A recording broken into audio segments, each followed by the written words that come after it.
ഹരേ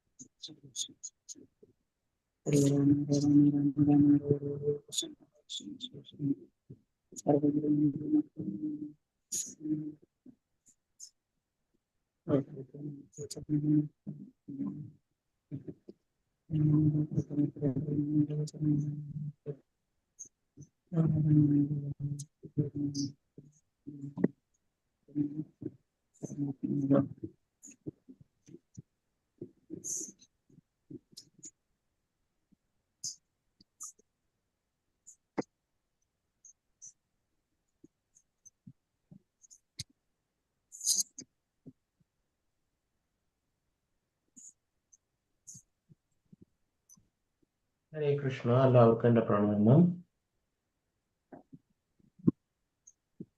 हरे कृष्णा प्रभु जी। ഹരേ കൃഷ്ണ. हरे कृष्णा। प्रणाम प्रभु जी। പ്രണാമം.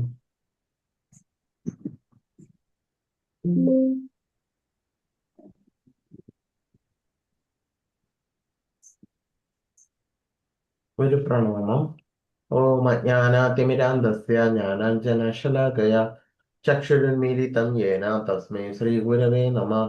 ശ്രീചൈതന്യമനോഭീഷ്ടം സ്ഥാപിതം യേന ഭൂതലേ സ്വയം രൂപകഥാ മഹ്യം ദദാതി സ്വപദാന്തികം.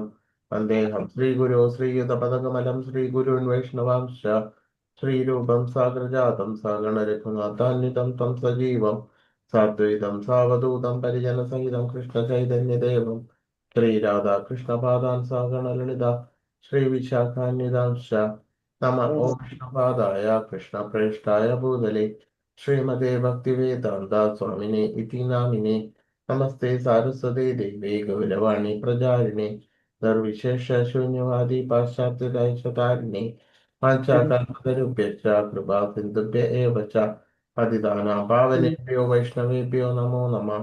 ഹേ കൃഷ്ണ കരുണാ സിന്ധോ ദീനബന്ധോ ജഗത്പദേ ഗോപേശ ഗോപികാന്ത രാധാകാന്ത നമോസ്തുതേ. തപ്തകാഞ്ചന ഗൗരാംഗീ രാധേ വൃന്ദാവനേശ്വരി വൃഷഭാനുസുതേ ദേവി പ്രണമാമി ഹരിപ്രിയേ. ജയ ശ്രീകൃഷ്ണ ചൈതന്യ പ്രഭു നിത്യാനന്ദ ശ്രീ അദ്വൈത ഗദാധര ശ്രീവാസാദി ഗൗര ഭക്തവൃന്ദ. ഹരേ കൃഷ്ണ കൃഷ്ണ കൃഷ്ണ ഹരേ ഹരേ ഹരേ രാമ രാമ രാമ ഹരേ ഹരേ. ഹരേ കൃഷ്ണ കൃഷ്ണ കൃഷ്ണ ഹരേ ഹരേ ഹരേ രാമ രാമ രാമ ഹരേ ഹരേ. ഹരേ കൃഷ്ണ കൃഷ്ണ കൃഷ്ണ ഹരേ ഹരേ ഹരേ രാമ രാമ രാമ ഹരേ ഹരേ. ഹരേ കൃഷ്ണ. എല്ലാവർക്കും എൻ്റെ പ്രണാമം. हरे कृष्णा। हरे हरे।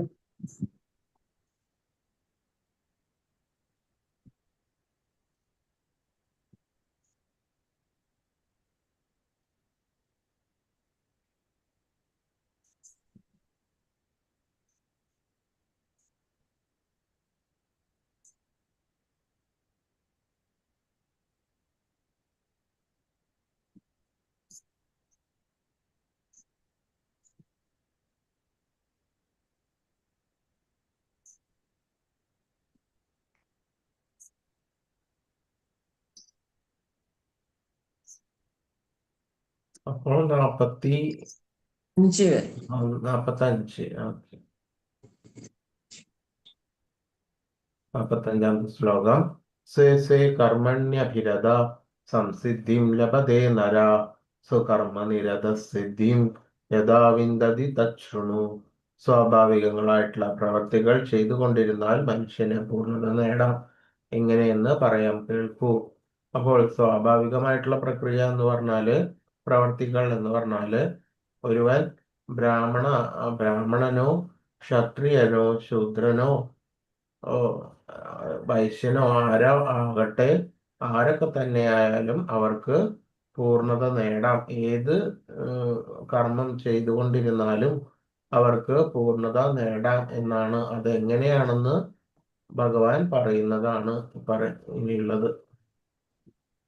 യദപ്രവൃത്തിർഭൂതാനാം യേന സർവമിദം തദം സ്വകർമ്മണ തമഭ്യർച്ച്യ സിദ്ധിം വിന്ദതി മാനവ. സർവജീവികളുടെയും പ്രഭവസ്ഥാനം ആയിട്ടുള്ള ആ സർവവ്യാപിയായിട്ടുള്ള ഭഗവാനെ ആരാധിക്കുക നിമിത്തം സ്വകർമ്മങ്ങളിൽ കൂടി ഒരു വ്യക്തിക്ക് പരിപൂർണതയിലെത്താം. അപ്പൊ ഇത് തന്നെയാണ് ശരിയായിട്ടുള്ള കൃഷ്ണാവബോധം. എന്താണ്? എല്ലാ ജീവികളുടെയും പ്രഭവസ്ഥാനവും സർവവ്യാപിയുമായിട്ടുള്ള ആ ഭഗവാന്റെ ജ്ഞാനം ഈ 18 അധ്യായം വരേക്കും എല്ലാ അധ്യായങ്ങളിലും ഭഗവാൻ പറഞ്ഞു തന്നിട്ടുണ്ട്. അതാണ് ശരിയായിട്ടുള്ള ആ ഭഗവാന്റെ കുറിച്ച് അറിയുന്ന ആ ജ്ഞാനം എന്ന് പറയുന്നത്. അത് ആ ജ്ഞാനം ഭഗവാനെ കുറിച്ചിട്ട് മനസ്സിലാക്കിയിട്ട് സ്വകർമ്മത്തിൽ കൂടി, അതായത് ആർക്കാണോ ഓരോരോ കർമ്മങ്ങൾ ഓരോരുത്തര് ചെയ്തുകൊണ്ടേയിരിക്കുന്നു, നിയതമായിട്ടുള്ള കർമ്മങ്ങൾ.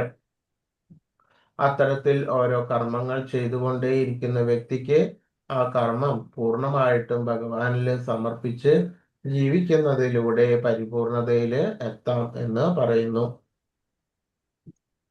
ശ്രേയാൻ സ്വധർമ്മോ വിഗുണ പരധർമ്മ സ്വനുഷ്ഠിതാത് സ്വഭാവഗതം കർമ്മ കുർവന്നാപ്നോതി കിൽബിഷം. അന്യന്റെ കർമ്മം ഭംഗിയായി ചെയ്യുന്നതിനേക്കാൾ നല്ലത് കുറ്റമറ്റതായി അല്ലെങ്കിൽ പോലും, അത് കുറ്റമാണെങ്കിൽ പോലും തനിക്ക് വിധിക്കപ്പെട്ട പ്രവൃത്തി ചെയ്യുക എന്നതാണ്.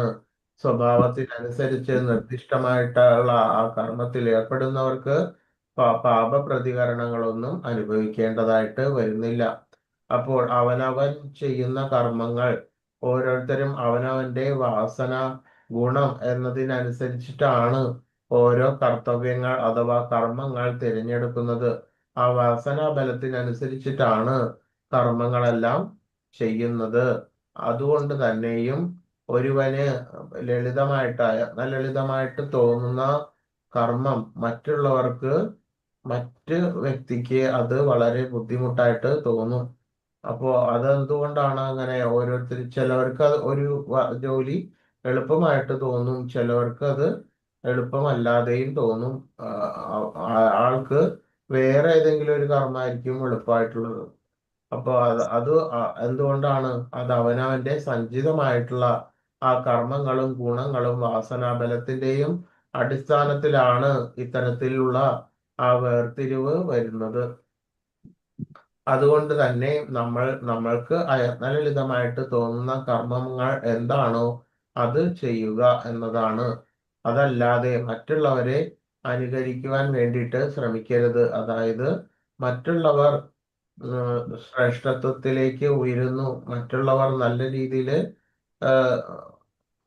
ജോലി ചെയ്യുന്നു എന്നുള്ളതനുസരിച്ചിട്ട് അവരുടെ കർമ്മം ഏറ്റെടുത്ത് നടത്തിയിട്ട് നമ്മൾ മുന്നോട്ട് വരരുത്.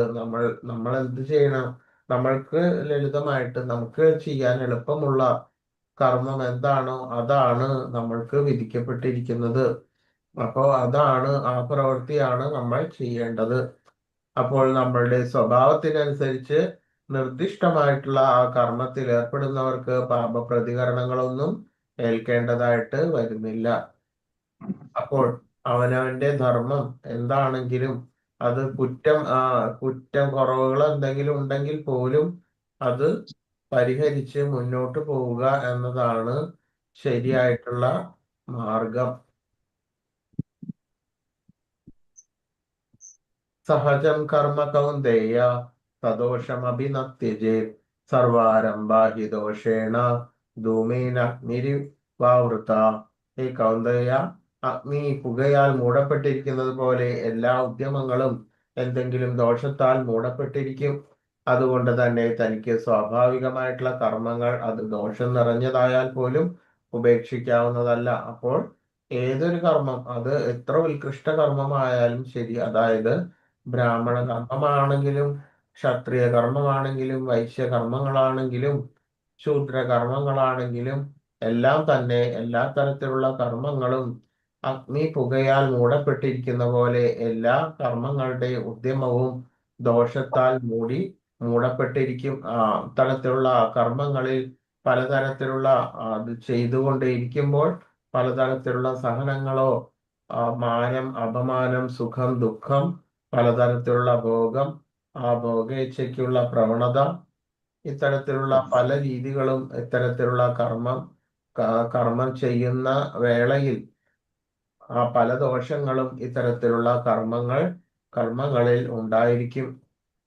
അതുകൊണ്ട് തന്നെ തനിക്ക് സ്വാഭാവികമായിട്ടുള്ള കർമ്മങ്ങൾ, ഏത് ഉത്കൃഷ്ടമായിട്ടുള്ള കർമ്മം എന്ന് വിചാരിക്കുന്ന കർമ്മത്തിലും ഇത്തരത്തിലുള്ള ദോഷങ്ങളുണ്ട്. അതിന് താഴെയുള്ള കർമ്മങ്ങളിലും ഇത്തരത്തിലുള്ള ദോഷങ്ങളുണ്ട്. അതുകൊണ്ട് തന്നെ തനിക്ക് സ്വാഭാവികമായിട്ടുള്ള കർമ്മം ഏത് തന്നെയാണെങ്കിലും അത് ദോഷം നിറഞ്ഞതായാൽ പോലും ഉപേക്ഷിക്കാവുന്നതല്ല. അതായത് എല്ലാ കർമ്മത്തിലും ദോഷമുണ്ട് എന്ന് മനസ്സിലാക്കണം. അത് ഉത്കൃഷ്ടമായിട്ടുള്ള കർമ്മം എന്ന് വിചാരിക്കുന്ന കർമ്മമാണെങ്കിൽ പോലും അതിലും ദോഷമുണ്ട്. നമ്മൾ ചെയ്യുന്ന കർമ്മത്തിലും അതിലും ദോഷമുണ്ട്. അത് എത്രയൊക്കെ ആണെങ്കിലും അതെല്ലാം ഏറ്റെടുത്തിട്ട് കർത്തവ്യ ബുദ്ധിയോടുകൂടിയിട്ട് ഭഗവാനെ മനസ്സിൽ ഉറപ്പിച്ച് ചെയ്യുകയാണ് വേണ്ടത്. അപ്പോൾ ഏത് കർമ്മം നമ്മൾക്ക് ആ നിയതമായിട്ടുള്ള കർമ്മം ഉപേക്ഷിക്കാവുന്നതല്ല എന്ന് ഭഗവാൻ പറയുന്നു. ആസക്ത ബുദ്ധി സർവത്ര ജിതാത്മാ വിഗത സ്പൃഹ നൈഷ്കർമ്മ്യ സിദ്ധിം പരമാം സന്യാസേനാധിഗച്ഛതി. ആത്മസംയമനം നേടിയവനും അനാസക്തനും ഭൗതിക ഭോഗങ്ങളെയെല്ലാം അവഗണിച്ചവനുമായ ഒരാൾക്ക് ത്യാഗ പരിശീലനത്തിലൂടെ പ്രതികരണങ്ങളിൽ നിന്നുള്ള ആ പരമമായിട്ടുള്ള മോചനം നേടുവാൻ കഴിയും. അപ്പോൾ ഏതൊരു കർമ്മങ്ങളും അതിൻ്റെതായിട്ടുള്ള ദോഷങ്ങൾ ഉണ്ടായിരിക്കും.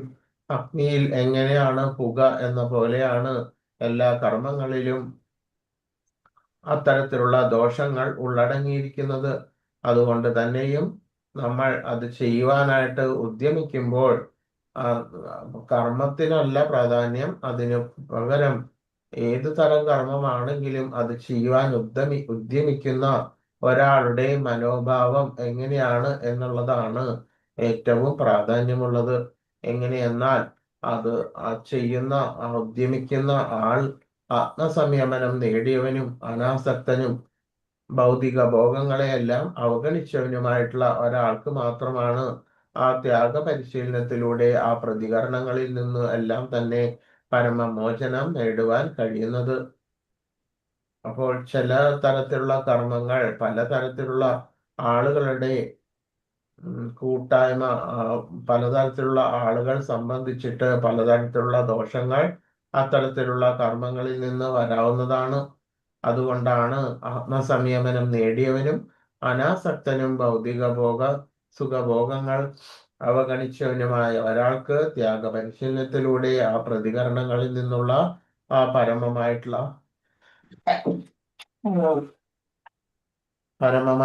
മോചനം നേടുവാൻ കഴിയുന്നത്. സിദ്ധിം പ്രാപ്തോ യഥാ ബ്രഹ്മ തദാപ്നോതി നിബോധമേ സമാസേനൈവ കൗന്ദേയ നിഷ്ഠാജ്ഞാനസ്യ യാ പര. ഹേ കുന്തിപുത്ര, ഈ നിലയിലെത്തിയവന് ആധ്യാത്മിക ജ്ഞാനത്തിന്റെ ആത്യന്തികോന്നതിയായിട്ടുള്ള ബ്രഹ്മപദം പ്രാപിക്കാൻ ഉതകുന്ന പദ്ധതിയെ പറ്റി ഇനി സംക്ഷിപ്തമായിട്ട് പറയാം. അത് എന്നിൽ നിന്ന് അറിയുക.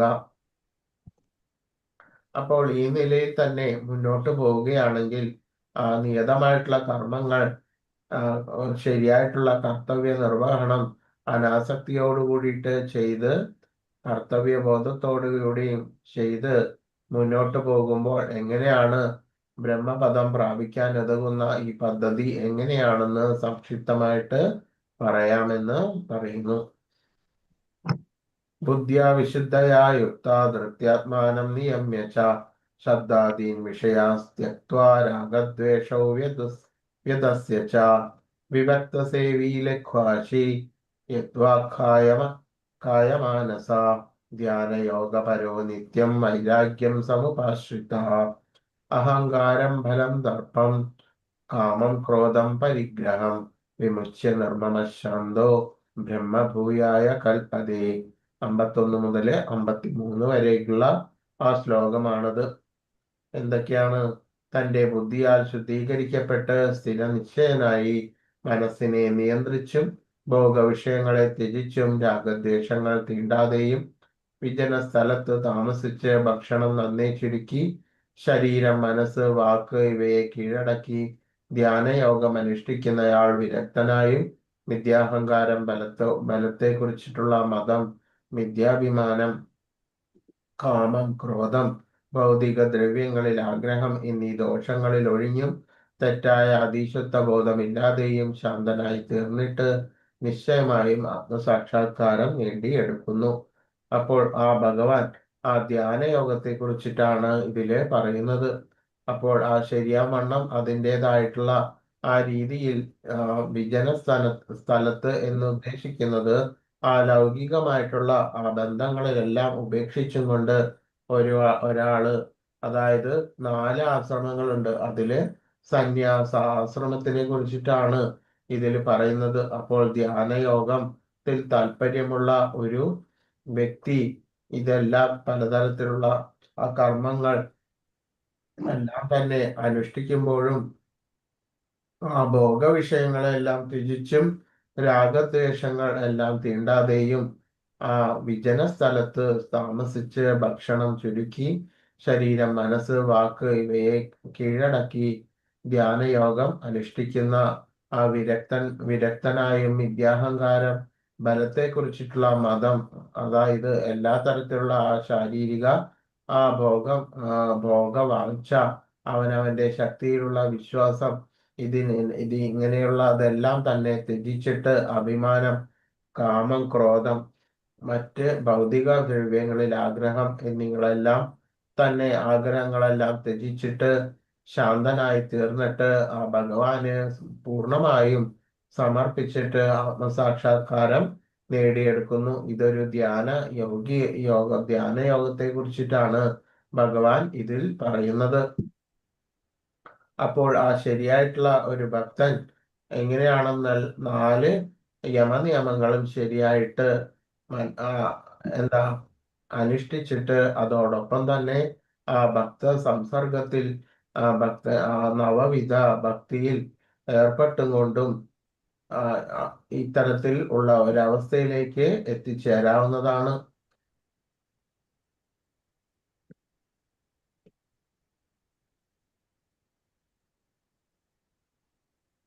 ബ്രഹ്മഭൂത പ്രസന്നാത്മാ നചോജതി ന കാംക്ഷതി സമസർവേഷു ഭൂതേഷു മദ്ഭക്തിം ലഭതേ പരാം.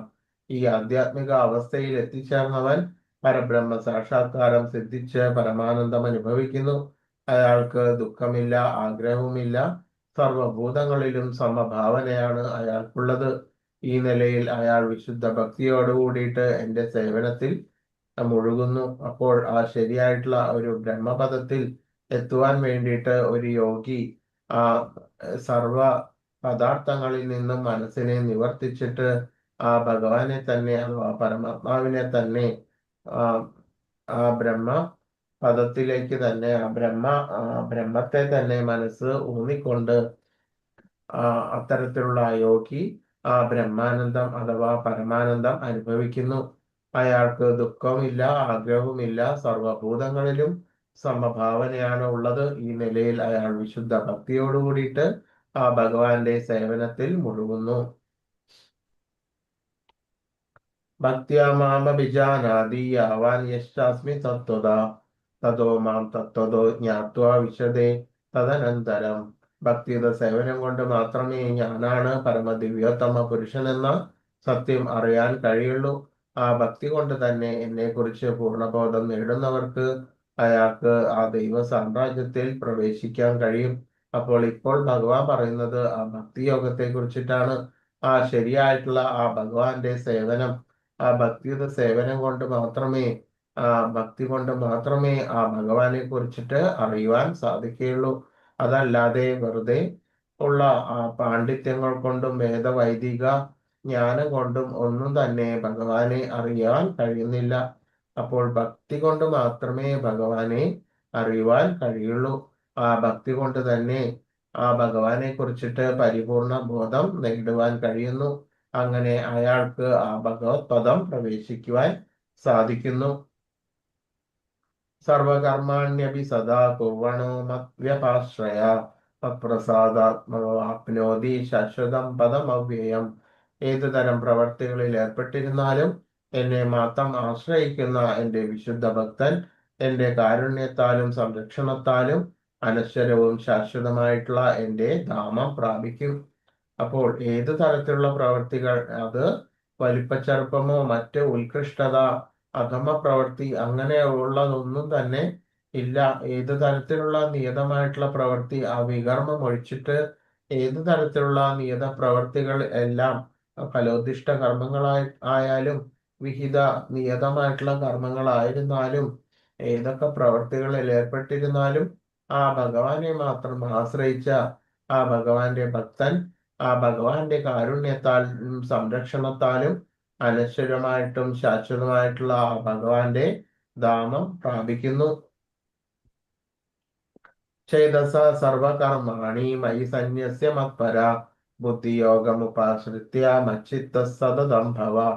സർവകർമ്മങ്ങളിലും എന്നെ ആശ്രയിക്കുക, എന്നിട്ട് എന്റെ സംരക്ഷണത്തില് സദാ പ്രവർത്തിക്കുക. അങ്ങനെയുള്ള ഭക്തിയുടെ സേവനത്തിൽ എന്നെ പറ്റിയിട്ടുള്ള പൂർണ്ണബോധവും ഉണ്ടായിരിക്കണം. അപ്പോൾ നവവിധ ഭക്തിയിൽ ആ പരിപൂർണമായിട്ടുള്ള എന്താ പൂർണ്ണമായിട്ടുള്ള സമർപ്പണം, അതാണ് വേണ്ടത്. എന്തൊക്കെയാണ്? ശ്രവണം, കീർത്തനം, എന്തൊക്കെയാണ് നവവിധ ഭക്തി? ശ്രവണം, കീർത്തനം, അർച്ചനം, പാദസേവനം, ദാസ്യം, വന്ദ്യം, സഖ്യം, സ്മരണം, ആത്മനിവേദനം. അപ്പോൾ ആത്മനിവേദനത്തിനെ കുറിച്ചിട്ടാണ് ഭഗവാൻ ഇതിൽ പറയുന്നത്. എല്ലാ സർവകർമ്മങ്ങളും ആ ഭഗവാനെ ആശ്രയിച്ചിട്ട്, ആ സർവകർമ്മങ്ങൾ ചെയ്തുകൊണ്ടിരിക്കുമ്പോൾ തന്നെ ഭഗവാനെ ആശ്രയിച്ചിട്ട് മുഴുവനുമായിട്ടും ആ ഭഗവാന്റെ സംരക്ഷണത്തിൽ സദാ പ്രവർത്തിക്കുക. അങ്ങനെയുള്ള ഭക്തിയുടെ സേവനത്തിൽ എന്നെ പറ്റിയുള്ള പൂർണ്ണമായിട്ടുള്ള ബോധവും ഉണ്ടായിരിക്കണം. അപ്പോൾ ശരിയായിട്ടും ഭഗവാനെ അറിഞ്ഞിട്ട്, എങ്ങനെ അറിയണം? ആ ഭഗവാൻ തന്നിരിക്കുന്ന ആ ശാസ്ത്രങ്ങളിൽ കൂടിയിട്ടും ആ ഗുരുവിൽ കൂടിയിട്ടും ശരിയാം വിധം ആ ഭഗവാനെ അറിഞ്ഞിട്ട് ആ ശരിയാം വണ്ണം ആ ഭഗവാനെ ആശ്രയിച്ചിട്ട് ആ ഭഗവാന്റെ സംരക്ഷണത്തിൽ സദാ പ്രവർത്തിക്കുക. അപ്പോൾ ഏതൊരു പ്രവൃത്തി ചെയ്തുകൊണ്ടിരുന്നാലും ഇത്തരത്തിലുള്ള ഒരു മനസ്ഥിതി നമ്മൾ ഉണ്ടാക്കിയെടുക്കേണ്ടതാണ്. ഇത്തരത്തിലുള്ള ആ ഭഗവാനെ കുറിച്ചിട്ടുള്ള ആ പൂർണ്ണ ബോധത്തോടു കൂടിയിട്ട് ഭഗവാനെ ആശ്രയിച്ചിട്ട് ആ കിട്ടിയിരിക്കുന്ന നിയതമായിട്ടുള്ള പ്രവൃത്തികൾ ചെയ്ത് മുന്നോട്ട് പോവുകയാണെന്നുണ്ടെങ്കിൽ എന്താണ്? ആ ഭഗവാന്റെ ആ പരമമായിട്ടുള്ള ഭഗവത് പദം പ്രാപിക്കും. അതിന് മുന്നായിട്ട് എന്തുണ്ടാവും? ആ ബദ്ധ അവസ്ഥ മാറിയിട്ട് മുക്ത അവസ്ഥയിലേക്ക് നമ്മൾ എത്തിപ്പെടുന്നു. മച്ചിത്ത സർവദുർഗാണി മത്പ്രസാദാത്തരിഷ്യസി അതജത്വമഹങ്കാരാൻ ശ്രോഷ്യതി വിനക്ഷ്യതി.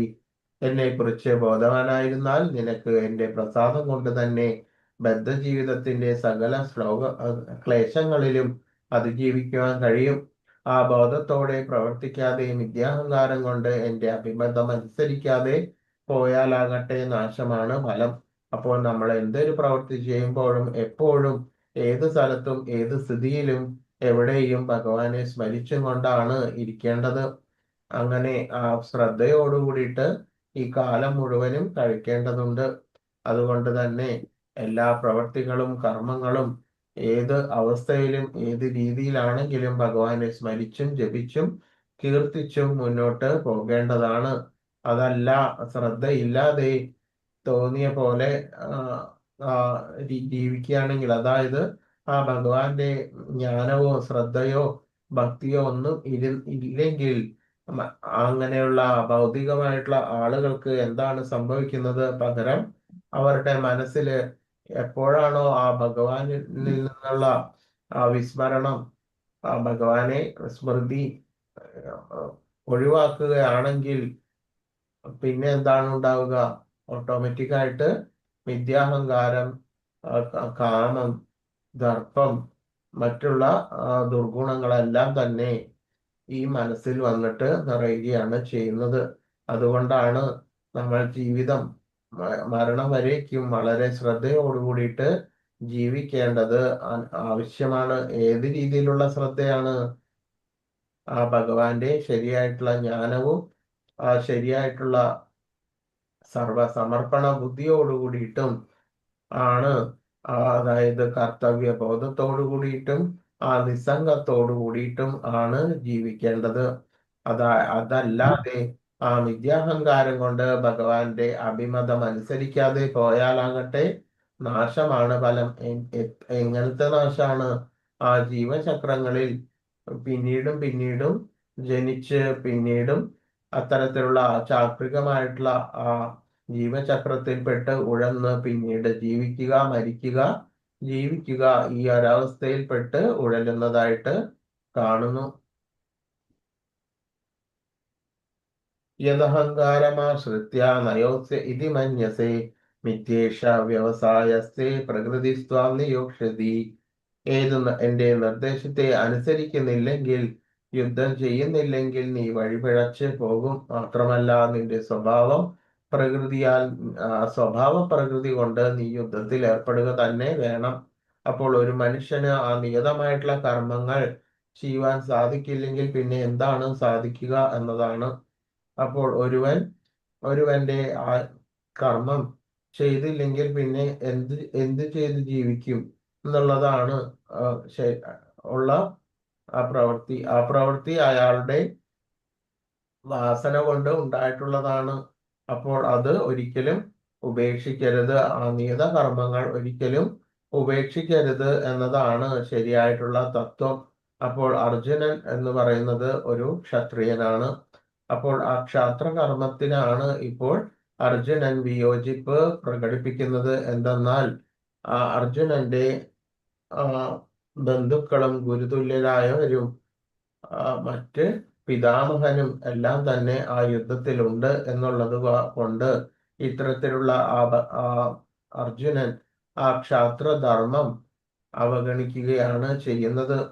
അപ്പോൾ ഈ ക്ഷത്രിയ വേണ്ടുന്ന സമയത്ത് വേണ്ട വിധത്തിൽ ഈ കർമ്മം അതായത് ശരിയായിട്ടുള്ള ഈ ധർമ്മം ചെയ്തില്ലെങ്കിൽ പിന്നെ എന്താണ് ചെയ്യുന്നത്?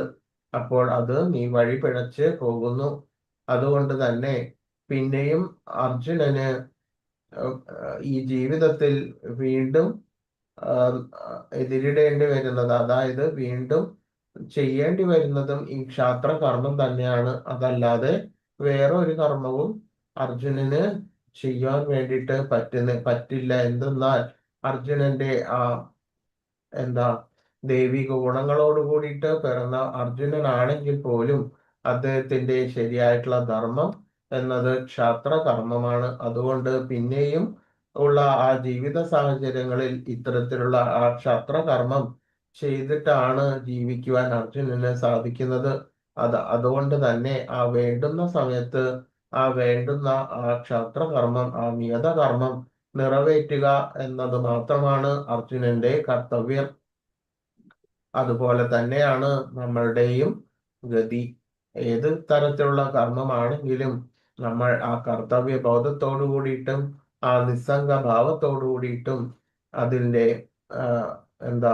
പ്രതിഫലം ഇച്ഛിക്കാതെ എല്ലാം തന്നെ ആ ഭഗവാനിൽ അർപ്പിച്ച് അത്തരത്തിലുള്ള കർമ്മങ്ങൾ നിറവേറ്റേണ്ടതുണ്ട്.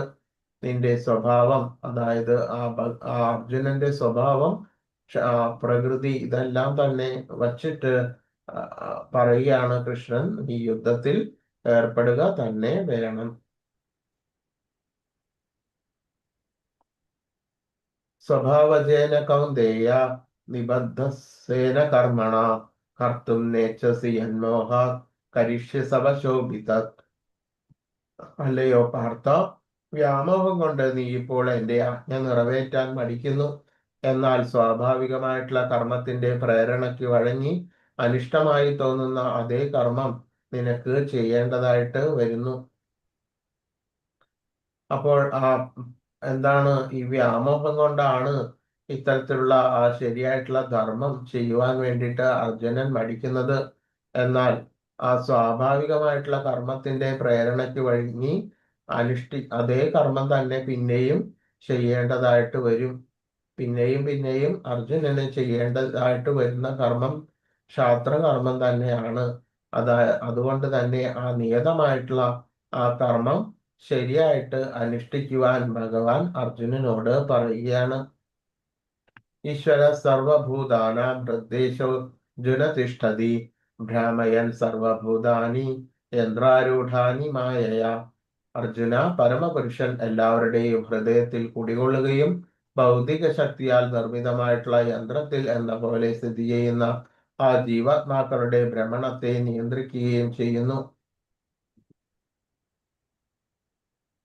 എല്ലാവരുടെയും ഹൃദയത്തിൽ കുടികൊള്ളുന്ന ആ ഭൗതിക ശക്തിയാൽ നിർമ്മിതമായിട്ടുള്ള ആ യന്ത്രത്തിൽ എന്ന പോലെ സ്ഥിതി ചെയ്യുന്നത്. ഒരു യന്ത്രത്തിൽ എങ്ങനെയാണ് ഒരു വൈദ്യുതി അല്ലെങ്കിൽ ബാറ്ററി കടത്തി വിടുമ്പോൾ അത് ചലിക്കുന്നത്, അതുപോലെ തന്നെയാണ് ഒരു മനുഷ്യന്റെ ശരീരത്തിൽ ഒരാത്മാവ് കുടികൊള്ളുമ്പോൾ അത് അനുസരിച്ചിട്ട് ആ മനുഷ്യ ശരീരം പ്രവർത്തനോന്മുഖമാകുന്നത്. എപ്പോഴാണോ നമ്മളുടെ ഈ ശരീരത്തിൽ നിന്ന് ആത്മാവ് പുറത്തു കടക്കുമ്പോൾ ഈ ശരീരം നിശ്ചലമാകുന്നു. അതുകൊണ്ട് തന്നെയും എല്ലാവരുടെയും ഹൃദയത്തിൽ ആ ഭഗവാന്റെ അംശമായിട്ടുള്ള ഒരാത്മാവ്, ജീവാത്മാവ് കുടികൊള്ളുന്നു. അതുപോലെ തന്നെ സർവ്വ ജീവജാലങ്ങളിലും അന്തര്യാമിയായിട്ട് പരമാത്മാവും കുടികൊള്ളുന്നു. അതുകൊണ്ട് തന്നെ ഭഗവാൻ തന്നെയാണ് എല്ലാ ജീവാത്മാക്കളെയും നിയന്ത്രിക്കുന്നത്. തമേവ ശരണം ഗച്ഛ സർവഭാവേന ഭാരത, തത്പ്രസാദാത് പരം ശാന്തിം സ്ഥാനം പ്രാപ്സ്യസി ശാശ്വതം. ഹേ ഭാരത, ആ പരമപുരുഷന് സർവ ജീവജാലങ്ങളെയും ആ ജീവസത്തയെയും നിയന്ത്രിക്കുന്ന ആ പരമപുരുഷന് ആത്മാർപ്പണം ചെയ്യുക. അവിടുത്തെ പ്രസാദം കൊണ്ട് നീ പരമമായിട്ടുള്ള ശാന്തി നേടും, ശാശ്വതമായിട്ടുള്ള പരമപദം പ്രാപിക്കും. അപ്പോൾ ഈ ആത്മാവ് എന്ന് പറയുന്നത് ആ ഭഗവാൻ, ശാശ്വതാംശമാണ് ഭഗവാന്റെ ആത്മാവ് എന്ന് പറയുന്നത്.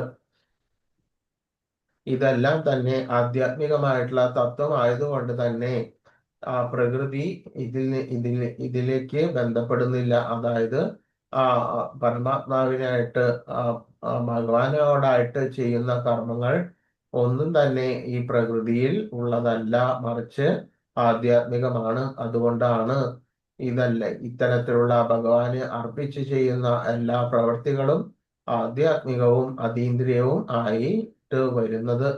എന്തെന്നാൽ ആ ഭഗവത് തത്വം എന്ന് പറയുന്നത് ഒരിക്കലും പ്രകൃതിയോട് സംബന്ധിച്ചിട്ടുള്ളത് അല്ല.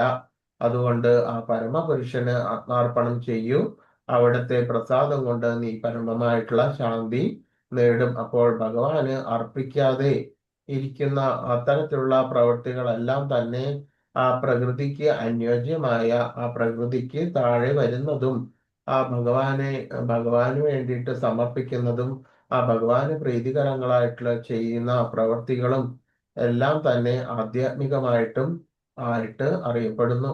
അപ്പോൾ ഇത് രണ്ടും തമ്മിൽ വളരെയധികം വ്യത്യാസമുണ്ട്. അതുകൊണ്ടാണ് പറയുന്നത് എല്ലാം തന്നെ ആ ഭഗവാന് ആത്മാർപ്പണം ചെയ്യുവാൻ. അവിടുത്തെ പ്രസാദം കൊണ്ട് നീ പരമമായിട്ടുള്ള ശാന്തി നേടും, ശാശ്വതമായിട്ടുള്ള ആ പരമപദം പ്രാപിക്കുകയും ചെയ്യുന്നു. ഇതിതെ ജ്ഞാനമാഖ്യാതം ഗുഹ്യതരം മയാ വിമൃശ്യേത ശേഷേണ യഥേച്ഛസി തഥാ കുരു. ഇപ്രകാരം അതിരഹസ്യമായിട്ടുള്ള ജ്ഞാനമാണ് ഞാൻ നിനക്ക് വിവരിച്ചു തന്നത്. ഇനി സമഗ്രമായിട്ട് ആലോചിച്ച ശേഷം ഹിതം എന്തെന്ന് തോന്നുന്നുവോ അത് ചെയ്യുക. അപ്പോൾ ആ ഭഗവാൻ അർജുനനോട് പറയുകയാണ്, ഇത്രയധികം ആ രഹസ്യമായിട്ടുള്ള ജ്ഞാനം നിനക്ക് ഉപദേശിച്ചു തന്നു എങ്കിൽ പോലും ആ ഭഗവാൻ അർജുനനോട് നിർബന്ധിക്കുന്നൊന്നുമില്ല. എന്താണ് ഇന്നതേ ചെയ്യാവൂ എന്ന് പറയുന്നില്ല. ആ നിർദ്ദേശം കൊടുക്കുക മാത്രമാണ് ചെയ്യുന്നത്. നിനക്ക് ഹിതമാണ് എന്ന് തോന്നുന്നത് എന്തോ അതാണ് ചെയ്യേണ്ടത്. അതേപോലെ തന്നെയാണ് നമ്മൾക്ക് ഹിതമാണ് എന്ന് തോന്നുന്നത് മാത്രം നമ്മൾ ചെയ്യേണ്ടതായിട്ട് ഉള്ളൂ. അപ്പോൾ എല്ലാ തരത്തിലുള്ള നിർദ്ദേശങ്ങളും എല്ലാം തന്നെ ഭഗവാൻ ഈ 18 അധ്യായങ്ങളിലായിട്ട് നമ്മൾക്ക് തന്നു കഴിഞ്ഞു. അതുകൊണ്ട് തന്നെയും നമ്മൾക്ക് ആ ഹിതമാണ് എന്ന് തോന്നുന്നത് എന്തോ അതാണ് ചെയ്യേണ്ടത്, അല്ലാതെ യാതൊരു നിർബന്ധവും ഇല്ല എന്നതാണ് ശരിയായിട്ടുള്ള വസ്തുത. നമ്മൾ മനസ്സിലാക്കിയത് അനുസരിച്ചിട്ട് നമ്മൾ അനുഷ്ഠിക്കേണ്ടതാണ്. അതല്ലാതെ ഒരാൾ പറഞ്ഞു എന്നതുകൊണ്ട് ഒരാൾക്ക് അത്തരത്തിലുള്ള ആ വഴികളിലൂടെ, ആ മാർഗത്തിലൂടെ ചലിക്കണം എന്ന് ഇല്ല. അവനവന്റെ ഹിതം, അതായത് ആ ഹിതം എന്ന് പറയുന്നത് ആ വാസന ബലത്താലും ആ കർമ്മത്തിന്റെ ആ പുണ്യ കർമ്മങ്ങളിലും പുണ്യ പാപ കർമ്മങ്ങളിലും ഹേതുവായിട്ട് ഉണ്ടാകുന്ന ആ സ്വഭാവം കൊണ്ടാണ് ഒരാൾ ഒരു വ്യക്തി അത്തരത്തിലുള്ള നല്ല മാർഗം ഏതാണ്, ഏത് മാർഗമാണ് നമ്മൾക്ക് യുക്തം എന്നതെല്ലാം ആലോചിച്ച് തീരുമാനിക്കുന്നത്. അതുകൊണ്ട് തന്നെ ഓരോ വ്യക്തിയും അവനവന് ആ നിർദ്ദേശങ്ങളെല്ലാം തന്നെ ഭഗവാൻ പറഞ്ഞു തന്നു. എങ്കിൽ പോലും അത് അനുഷ്ഠിക്കേണ്ടതും ആ പ്രവൃത്തി പദത്തിൽ വരുത്തേണ്ടതും എല്ലാം തന്നെ അവനവന്റെ ഹിതമനുസരിച്ചിട്ടാണ്. അതല്ലാതെ ഒരാളുടെ നിർബന്ധത്തിന് വഴങ്ങിയിട്ട് ചെയ്യേണ്ടതായിട്ട് ഇല്ല എന്നാണ് ശരിയായിട്ടുള്ള വസ്തുത. സർവഗുഹ്യതമം ഭൂയാ ശൃണു മേ പരമം വച ഇഷ്ടോസി മേ ദൃഢമിതി തതോ വക്ഷ്യാമി തേ ഹിതം. എനിക്ക് എത്രയും പ്രിയപ്പെട്ട സുഹൃത്തായതിനാലാണ് ഈ പരമഗുഹ്യമായിട്ടുള്ള ഈ ജ്ഞാനം, സർവോത്തമമായിട്ടുള്ള ഈ ഉപദേശം നിനക്ക് നൽകുന്നത്. ഇനിയും കേൾക്കൂ, നിന്റെ മേന്മയ്ക്ക് വേണ്ടിയാണിത്. അപ്പോൾ അർജുനൻ എന്താണ് ആ ഭഗവാനുമായിട്ടുള്ള ബന്ധം എന്ന് പറയുന്നത്? സഖ്യം, അതായത് കൂട്ടുകാരൻ ആയിട്ടുള്ള ആ ബന്ധമാണ്. അപ്പോൾ ഇത്തരത്തിലുള്ള ആ ഭഗവാനുമായിട്ടുള്ള ആ ബന്ധം ഉള്ളത് കൊണ്ടാണ് ഈ ജ്ഞാനം, സർവോത്തമമായിട്ടുള്ള ഈ ജ്ഞാനം ആ ഭഗവാൻ വേറെ ആർക്കും നൽകാതെ ആ ഭഗവാന്റെ ഭക്തനായിട്ടുള്ള ആ സഖാവായിട്ടുള്ള ആ ഭഗവാൻ അർജുനന് നൽകുന്നത്. അതുകൊണ്ട് തന്നെ ആ ഭഗവാനുമായിട്ടുള്ള ആ ബന്ധം എന്ന് പറയുന്നത് ഭഗവാന് വളരെ പ്രീതികരമാണ്. അപ്പോൾ ആ ഭക്തൻ എന്ന നില ആ ഭഗവാന് വളരെ താല്പര്യമുള്ളതാണ്. ഭഗവാൻ ആ ഭക്തനിലും ഭക്തൻ ഭഗവാനിലും വസിക്കുന്നു എന്നതാണ് ആ ശരിയായിട്ടുള്ള തത്വം. അതുകൊണ്ട് തന്നെയും നമ്മൾ മുഴുവനും ആ ഭഗവാനിൽ അർപ്പിച്ചിട്ട് ഭഗവാന്റെ ആ ഭക്തനായിട്ട് മാറുക എന്നതാണ്. അതുകൊണ്ട് തന്നെ ആ ഭഗവാന്റെ കാരുണ്യത്താലും ആശ്രിതത്വത്താലും നമ്മൾക്ക് ആ ശരിയായിട്ടുള്ള വഴി തുറന്നു കിട്ടുകയും അതനുസരിച്ച് ആ മാർഗത്തിലോട് കൂടിയിട്ട് മുന്നോട്ട് പോകുവാൻ ആ കൃഷ്ണ ഭഗവത് സേവനത്തോടു കൂടിയിട്ടുള്ള ആ കൃഷ്ണബോധത്തോടു കൂടിയിട്ട് മുന്നോട്ട് പോകുവാൻ സാധിക്കുകയും ചെയ്യുന്നു. അപ്പോൾ ആ ശരിയാവണ്ണം ആ ഭഗവാനെ വിശ്വസിച്ച് ആശ്രയിച്ച് കഴിഞ്ഞാൽ തന്നെയും ആ ഭഗവത് ഭക്തനായിട്ട് തീരുന്നു. അങ്ങനെയുള്ള അത്തരത്തിലുള്ള വ്യക്തി ആ ഭഗവാന്റെ കാരുണ്യത്താൽ ആ ശരിയായിട്ടുള്ള മാർഗത്തിൽ ദൃഢനിശ്ചയത്തോടു കൂടിയിട്ട് മുന്നേറുവാൻ സാധിക്കുന്നു. അതുകൊണ്ട് തന്നെയാണ് ആ ഭഗവാൻ ഇത്രയധികം ആളുകൾ ഉണ്ടെങ്കിൽ പോലും ആ ഭഗവത് ഭക്തനായിട്ടുള്ള ആ ഭഗവാന്റെ ഉറ്റ സഖാവായിട്ടുള്ള കൂട്ടുകാരനായിട്ടുള്ള അർജുനനെ ഇത്തരത്തിലുള്ള ആ ഗുഹ്യമായിട്ടുള്ള തത്വങ്ങൾ പറയുവാൻ വേണ്ടിയിട്ട് തെരഞ്ഞ് എടുത്തത്. മന്മനാ ഭവ മദ്ഭക്തോ മദ്യാജീ മാം നമസ്കുരു മാമേ വൈശ്യസി സത്യം തേ പ്രതിജാനോ പ്രിയോസി മേ. അപ്പോൾ ഭഗവാൻ പറയുകയാണ് ആ ശരിയായിട്ടുള്ള ആ ഭക്തിയുത സേവനം, ആ കൃഷ്ണബോധം എങ്ങനെ വേണം എന്നുള്ളതാണ് ഭഗവാൻ ഇതിൽ പറയുന്നത്. എന്താണ്? എപ്പോഴും എന്നെ ഓർക്കുക, എന്റെ ഭക്തനാവുക, എന്നെ ആരാധിക്കുകയും പ്രണമിക്കുകയും ചെയ്യുക. ഇങ്ങനെ ചെയ്തു പോന്നാൽ നിശ്ചയമായും നിനക്ക് എന്നെ പ്രാപിക്കാം. ഞാൻ തീർത്തു പറയുന്നു, എന്തെന്നാൽ എനിക്ക് പ്രിയപ്പെട്ടവനാണ് നീ. അപ്പോൾ ആ ഭഗവാന് പ്രീതികരമായിട്ടുള്ള ഇത്തരത്തിലുള്ള പ്രവൃത്തികൾ ചെയ്യുക എന്നതാണ് ആ ശരിയായിട്ടുള്ള ആ കൃഷ്ണാബോധത്തിന്റെ അടിസ്ഥാനം. ആ കൃഷ്ണാബോധത്തോടു കൂടിയിട്ടുള്ള ഭഗവത് സേവനത്തിന്റെ അടിസ്ഥാനം എന്ന് പറയുന്നത് ഇതൊക്കെ തന്നെയാണ്. ഇത് തന്നെയാണ് ആ പരമമായിട്ടുള്ള ആ കൃഷ്ണാബോധത്തിന്റെ ശരിയായ അടിത്തറ. എപ്പോഴും എന്നെ ഓർക്കുക, എന്റെ ഭക്തനാവുക എന്ന് പറയുമ്പോൾ എപ്പോഴും എന്നെ ഓർക്കുക എന്ന് പറയുന്നതിൽ ഉള്ള സാങ്കത്യം എന്തെന്നാൽ എന്താണ്? ഒരാൾക്ക് ഒരാളോട് സ്നേഹം ഉണ്ടെങ്കിൽ മാത്രമേ എപ്പോഴും ഒരാളെ ഓർത്തിരിക്കുവാൻ സാധിക്കുകയുള്ളൂ, അല്ലേ? പറയൂ. അപ്പോൾ ആ ഭഗവാനുമായിട്ടുള്ള ആ സ്നേഹം, ആ അഫെക്ഷൻ, ഇതെല്ലാം ആത്മാർത്ഥത, ഇതെല്ലാം തന്നെ നമ്മൾ ഉണ്ടാക്കി എടുക്കേണ്ടതാണ്. അതുകൊണ്ട് മാത്രമാണ് നമ്മൾക്ക് എപ്പോഴും ആ ഭഗവാനെ ഓർക്കുവാൻ സാധിക്കുന്നത്. അതേപോലെ തന്നെ ഭഗവാന്റെ ഭക്തനാവുക, ഭഗവാനെ തന്നെ ആരാധിക്കുകയും പ്രണമിക്കുകയും ചെയ്യുക, ആ നവവിധ ഭക്തികളെല്ലാം ചെയ്യുക എന്നതാണ് ചുരുക്കം. ഇങ്ങനെ ചെയ്തു പോന്നാൽ നിശ്ചയമായിട്ടും ആ ഭഗവാനെ പ്രാപിക്കാം. ഞാൻ തീർത്തു പറയുന്നു, എന്തെന്നാൽ എനിക്ക് പ്രിയപ്പെട്ടവനാണ് നീ. അപ്പോൾ അങ്ങനെയുള്ള ഭക്തൻ എപ്പോഴും ഭഗവാന് പ്രിയപ്പെട്ടതാണ്. ആ ഭഗവാന്റെ സംരക്ഷണത്തിലായിരിക്കും ആ ഭക്തൻ ഏത് സമയത്തും. അതുകൊണ്ട് തന്നെ മറ്റ് ഒരു തരത്തിലുള്ള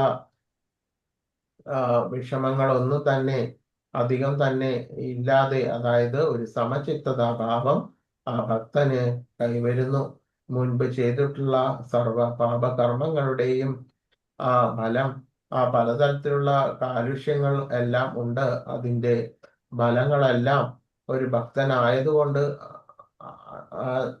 ഉണ്ടാകും എങ്കിൽ പോലും ഒരു സമചിത്തതാഭാവം, ഒരു ശാന്തതാഭാവം കൈവരുന്നു. അതുകൊണ്ട് തന്നെയും ഏത് നല്ല സുഖമോ ദുഃഖമോ അനുഭവിക്കുമ്പോ സഹനമോ ഏതൊക്കെ തരത്തിലാണെങ്കിൽ പോലും ഒരു സമചിത്തത, ഒരു ദൃഢനിശ്ചയം എല്ലാം തന്നെ ഈ ഒരു ഭക്തി മാർഗത്തിലേക്ക് വരുമ്പോൾ ഒരു ഭക്തന് സംഭവിക്കുന്നു.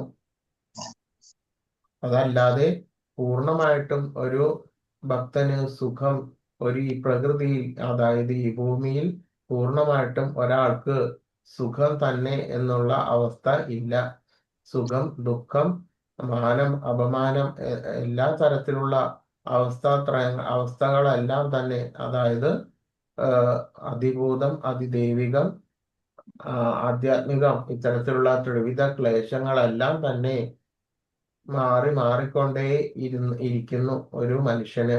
അതായത് ഈ ഭൂമി ദുഃഖാലയം, അശാശ്വതം എന്നെല്ലാം ഭഗവാൻ വർണ്ണിച്ചിട്ടുണ്ട്. അതുകൊണ്ട് തന്നെയും മുഴുവൻ നമ്മളുടെ മരണം വരെ ഒരിക്കലും ഒരു വ്യക്തി ഭഗവാനെ ആശ്രയിച്ചിട്ടുണ്ട് എന്ന് കരുതിയിട്ട് സുഖം മാത്രം പ്രതീക്ഷിക്കരുത്. നമ്മൾക്ക് എന്താണ് നേടിയെടുക്കേണ്ടത്? പലതരത്തിലുള്ള അവസ്ഥകളിൽ കൂടി കടന്നു പോകുമ്പോൾ അതിനെ നേരിടുവാനുള്ള ഒരു സമചിത്തതാ ഭാവമാണ് നമ്മൾക്ക് ആ ഭഗവാന്റെ ആ ഭക്തിയിലൂടെ, ആ ഭഗവാന്റെ നാമ ഉച്ചാരണത്തിലൂടിയിട്ട് ആ മഹാമന്ത്രം ജപിക്കുമ്പോൾ നേടിയെടുക്കാൻ സാധിക്കുന്നത്.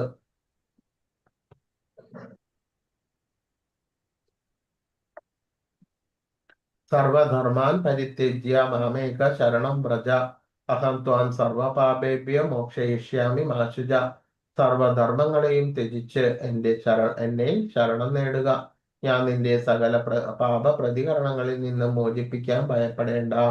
അപ്പോൾ ഏതൊരുവൻ എല്ലാ തരത്തിലുള്ള ചെയ്യേണ്ടുന്ന നിയതകർമ്മങ്ങളോ മറ്റ് ഫലോദ്ദിഷ്ട കർമ്മങ്ങളോ ഒക്കെ തന്നെ ത്യജിക്കുക. ഏത് രീതിയിൽ ത്യജിക്കണം?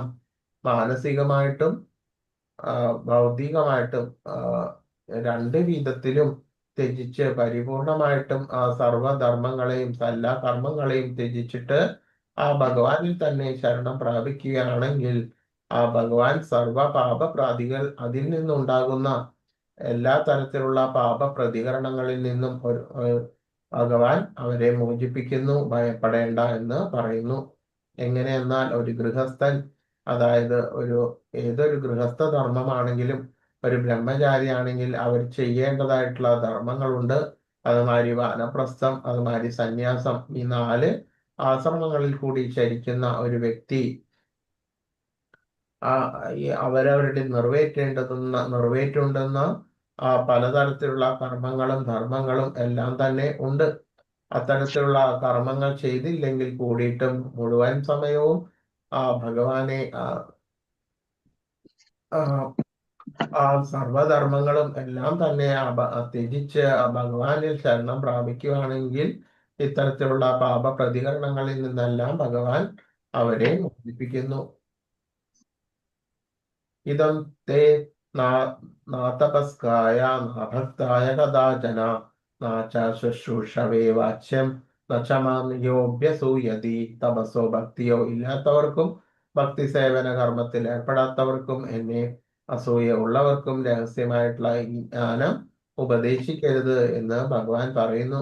അപ്പോൾ ആ ഭഗവാന്റെ മഹിമ, ആ ശരിയായിട്ടുള്ള ആ ഭഗവത് തത്വം മനസ്സിലാക്കാൻ വൈമുഖ്യമുള്ള ഒരാൾക്ക് ഇത്തരത്തിലുള്ള തത്വങ്ങളൊന്നും ഉപദേശിക്കാൻ പാടില്ല എന്നാണ് ഭഗവാൻ പറയുന്നത്. ഇതം പരമം ഗുഹ്യം മദ്ഭക്തീഷ്വഭിദാസ്യതി ഭക്തി മയി പരാം കൃത്വ മാമേ വൈശ്യസ്യ സംശയ. പരമരഹസ്യമായിട്ടുള്ള ഈ ജ്ഞാനത്തെ എന്റെ ഭക്തന്മാർക്ക് ഉപദേശിക്കുന്നവന് ശുദ്ധ ഭക്തിയുത സേവനം സുനിശ്ചിതമാണ്. അവസാനം അയാൾ എന്നിലേക്ക് തിരിച്ചെത്തുകയും ചെയ്യുന്നു. അപ്പോൾ ശരിയായിട്ടുള്ള ഭക്തന്മാർക്കാണ് ഈ ശരിയായിട്ടുള്ള ഈ രഹസ്യമായിട്ടുള്ള ഈ ജ്ഞാനത്തെ ഉപദേശിക്കേണ്ടുന്നത്. അതല്ലാത്ത ഭൗതികമായിട്ടുള്ള ആളുകൾക്കോ ഒന്നും ഇത്തരത്തിലുള്ള തമോ ഗുണ രജോ ഗുണികൾക്കൊന്നും ഇത്തരത്തിലുള്ള ജ്ഞാനം ഉപദേശിക്കാൻ പാടുള്ളതല്ല എന്നുള്ളതാണ് ശരിയായിട്ടുള്ള വസ്തുത. എന്തെന്നാൽ അവർ അത് ഉപദേശിച്ചാൽ പോലും അവർക്ക് വൈമുഖ്യം വരുന്നു, അവർ ഇതിൽ നിന്ന് വിട്ടുപോകുന്നു. എന്തെന്നാൽ അവരുടെ പാപകർമ്മത്തിന്റെ ആധിക്യം കൊണ്ടാണ് അവർക്ക് ഇതിൽ താല്പര്യം ഇല്ലാത്തത്. നച്ച തസ്മാൻ മനുഷ്യേഷു കശ്ചിന്മേ പ്രിയകൃത്തമ ഭവിത നച്ച മേ തസ്മാദന്യ പ്രിയതരോ ഭുവി. അങ്ങനെ ആ ഉപദേശം, ആ ഭഗവാന്റെ ശരിയായിട്ടുള്ള ജ്ഞാനം ഒരാൾക്ക് പകർന്നു കൊടുക്കുന്ന ഭഗവാന്റെ ഒരു സർവന്റ്, അതായത് ഒരു ഭൃത്യനേക്കാൾ എനിക്ക് പ്രിയങ്കരനായിട്ട് ഈ ലോകത്തിൽ മറ്റൊരാളില്ല എന്ന് ഭഗവാൻ വളരെ വ്യക്തമായിട്ട് പറയുന്നു. ഇനി ഒരിക്കലും ഉണ്ടാവുകയും ഇല്ല. അപ്പോൾ ഈ ശരിയായിട്ടുള്ള ജ്ഞാനം ശരിയായിട്ടുള്ള വ്യക്തിക്ക് ഉപദേശിക്കുക എന്നതാണ് അങ്ങനെയുള്ള ഒരു വ്യക്തി എന്താണ് ഭഗവാന് പ്രിയങ്കരനാണ് എന്ന് ഭഗവാൻ ഇതിൽ വെളിപ്പെടുത്തുന്നു. അധ്യേഷ്യതേ ചയ ഇമം ധർമ്മ്യം സംവാദ അവാവയോ ജ്ഞാനയജ്ഞേന തേനാഹ ഇഷ്ടസ്യാമീതി മേ മതി. നമ്മൾ തമ്മിൽ നടത്തുന്ന പാവനമായിട്ടുള്ള ഈ സംഭാഷണം പഠിച്ച് അറിയുന്നവർ ബുദ്ധി കൊണ്ട് എന്നെ ആരാധിക്കുകയാണ് ചെയ്യുന്നത്. അതായത് ഈ സംഭാഷണം നമ്മൾ ഈ 18 അധ്യായം മുഴുവനും ഞാൻ പറയുന്നു, നിങ്ങൾ കേൾക്കുന്നു. അപ്പോൾ ഇത്തരത്തിലുള്ള ആ സംവാദം എന്താണ്, ഈ ഇരുന്ന സമയം കൊണ്ട് ഞാൻ പറയുകയും ചെയ്യുന്നു, നിങ്ങൾ കേൾക്കുകയും ചെയ്യുന്നു. അപ്പോൾ ഇത്തരത്തിലുള്ള ഈ 1 മണിക്കൂർ ഓരോ ദിവസവും ചെയ്യുന്ന ഈ സംവാദം എന്ന് പറയുന്നത് ആ ബുദ്ധി കൊണ്ട് ഭഗവാനെ തന്നെ ആരാധിക്കുന്നതിന് തുല്യമാണ് എന്ന് ഭഗവാൻ ഇതിൽ പറയുന്നു. ശ്രദ്ധാവാനസൂയന്തോ ശൃണുയാദപി യോ നര സോപി മുക്ത ശുഭാൻ ലോകാൻ പ്രാപ്നുയാൻ പുണ്യകർമ്മണം.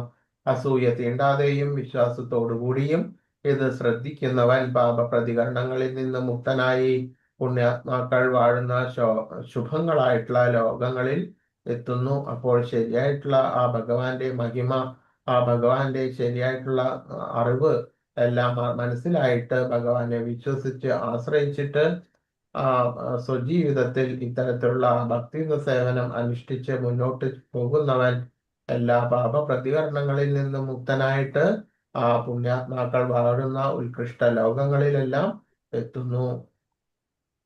കച്ചിതശ്രുതം പാർത്ത ത്വയേഗ്രേണ ചേതസ കച്ചിത ജ്ഞാന സമോഹ പ്രാണഷ്ടസ്ഥേ ധനഞ്ജയ. കുന്തിപുത്രനായിട്ടുള്ള ധനഞ്ജയ, നീ ഇതെല്ലാം ശ്രദ്ധയോടുകൂടി കേട്ടില്ലേ? അജ്ഞാനത്തിൽ നിന്നുള്ളതാകുന്ന നിന്റെ വ്യാമോഹം ഇപ്പോൾ നീങ്ങിയില്ലേ എന്ന് ചോദിക്കുകയാണ്. അർജുന ഉവാച നഷ്ടോ മോഹാസ്മൃതിർലബ്ധ തത്പ്രസാദാത്മയാച്യുത സ്ഥിതോസ്മി ഗതസന്ദേഹ കരിഷ്യേ വചനം തവ. അർജുനൻ പറയുകയാണ്, അല്ലയോ പ്രിയപ്പെട്ട കൃഷ്ണ, ഹേ അച്യുത, ഇപ്പോൾ എന്റെ വ്യാമോഹം തീർന്ന് അങ്ങയുടെ കരുണ കൊണ്ട് ആ ശരിയായിട്ടുള്ള ബുദ്ധി എനിക്ക് തിരിച്ചു കിട്ടി. ഞാനിപ്പോൾ ദൃഢനും സംശയരഹിതനുമാണ്. അങ്ങയുടെ ആജ്ഞയനുസരിച്ച് പ്രവർത്തിക്കുവാൻ തയ്യാറായിട്ട് നിൽക്കുന്നു.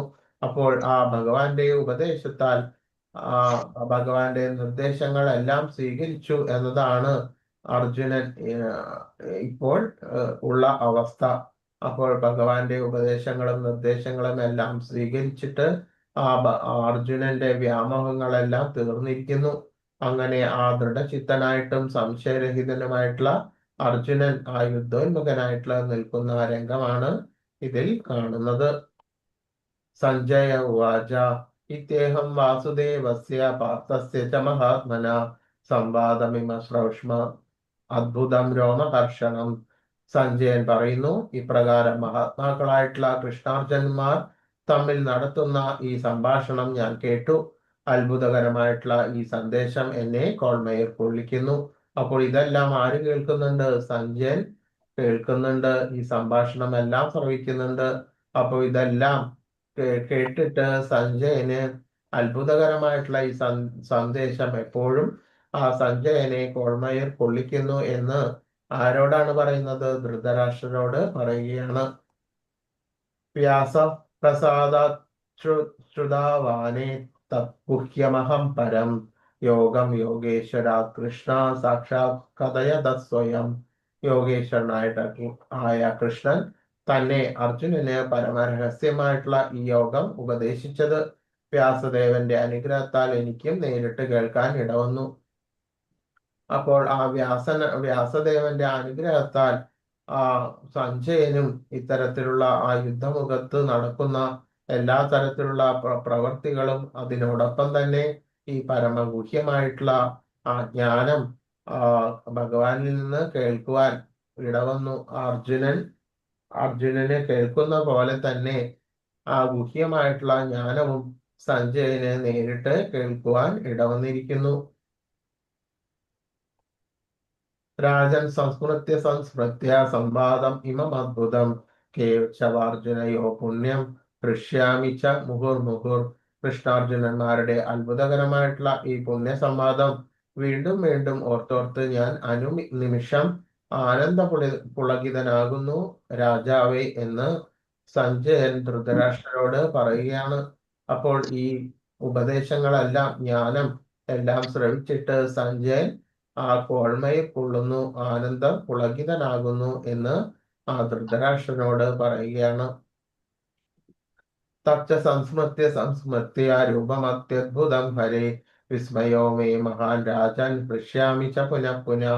അല്ലയോ രാജാവേ, കൃഷ്ണന്റെ അത്ഭുതാവഹമായിട്ടുള്ള ആ രൂപം ഓർക്കും തോറും എനിക്ക് വിസ്മയം വർദ്ധിക്കുന്നു, വീണ്ടും വീണ്ടും സന്തോഷമുണ്ടാകുന്നു. അപ്പോൾ ആ ഭഗവാന്റെ ആ ശരിയായിട്ടുള്ള ആ വിശ്വരൂപവും ആ സഞ്ജയൻ ദർശിച്ചിട്ടുണ്ട്. അതിനുശേഷം ആ ചതുർഭുജ രൂപവും അതിനുശേഷം ആ ദ്വിഭുജ രൂപവും എല്ലാം തന്നെ ആ സഞ്ജയൻ ദർശിച്ചു.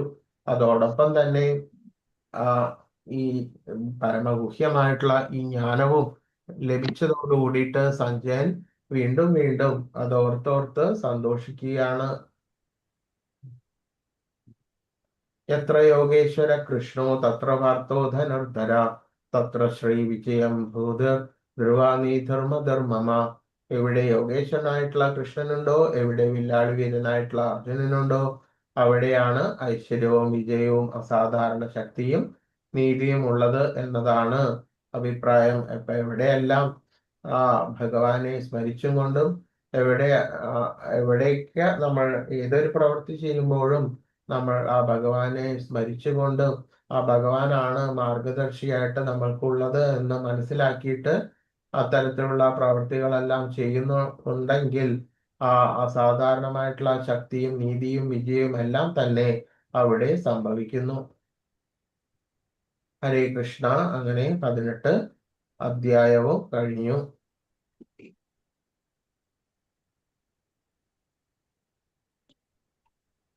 ഇനി അതിന്റെ ക്വസ്റ്റ്യൻസ് നോക്കാം.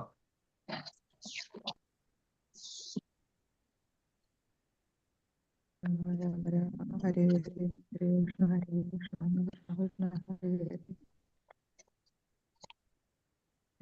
ഹരേ കൃഷ്ണ കൃഷ്ണ കൃഷ്ണ ഹരേ ഹരേ.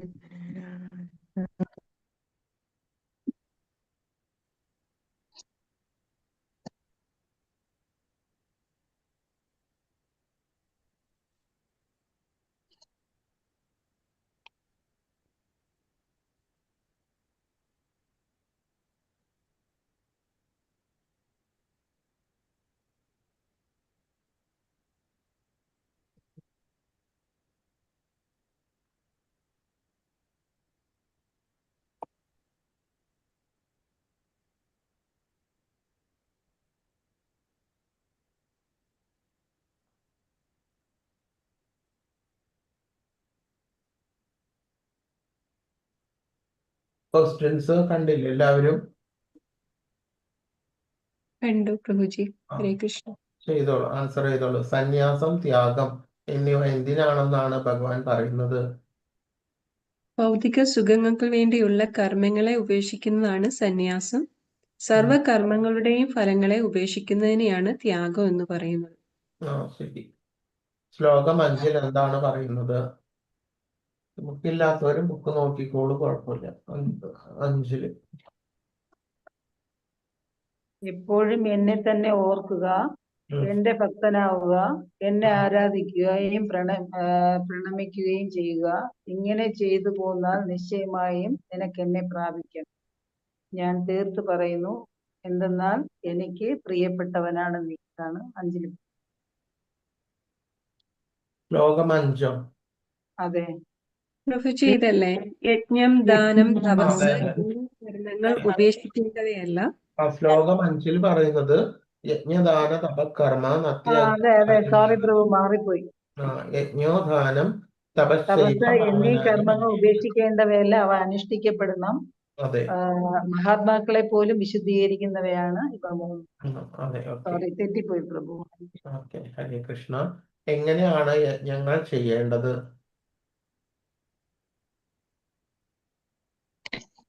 യജ്ഞങ്ങൾ എങ്ങനെയാണ് ചെയ്യേണ്ടത്? പ്രതീക്ഷ കൂടാതെയും ആസക്തിയോ ഫലോദ്ദേശമോ കൂടാതെ കർത്തവ്യം നിർവഹിക്കുക. അത് ഭഗവാനെ സ്മരിച്ചും കൊണ്ടും ഭഗവാനെ കീർത്തിച്ചും കൊണ്ടും ഒക്കെയാണ് യജ്ഞങ്ങൾ അനുഷ്ഠിക്കേണ്ടത്. കർത്തവ്യബോധം കൂടാതെയും.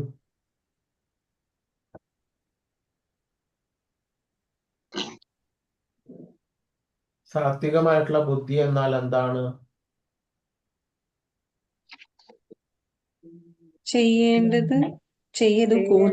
ചെയ്തുകൂടാത്തതും എന്ത്, ഭയപ്പെടേണ്ടതും ഭയപ്പെടേണ്ടാത്തതും എന്തെന്നും, ബന്ധനത്തിനും മോക്ഷത്തിനും കാരണമായത് എന്തോ അറിയുന്നതാണ് സാത്വികമായിട്ടുള്ള ബുദ്ധി.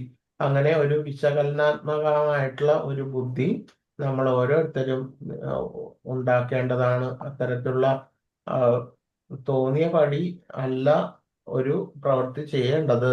ഒരു പ്രവൃത്തി ചെയ്യുമ്പോൾ അതിന് മുന്നായിട്ട് ഇത്തരത്തിലുള്ള ഒരു സാത്വിക ബുദ്ധി എല്ലാവരും ഉണ്ടാക്കി എടുക്കേണ്ടതാണ്. ശ്ലോകം 65 എന്താണ് ഭഗവാൻ പറയുന്നത്? എപ്പോഴും എന്നെ ഓർക്കുക, എന്റെ ഭക്തനാവുക, എന്നെ ആരാധിക്കുകയും പ്രണമിക്കുകയും ചെയ്യുക. ഇങ്ങനെ ചെയ്തു പോന്നാൽ നിശ്ചയമായും നിനക്ക് എന്നെ പ്രാപിക്കാം. ഇത് ഞാൻ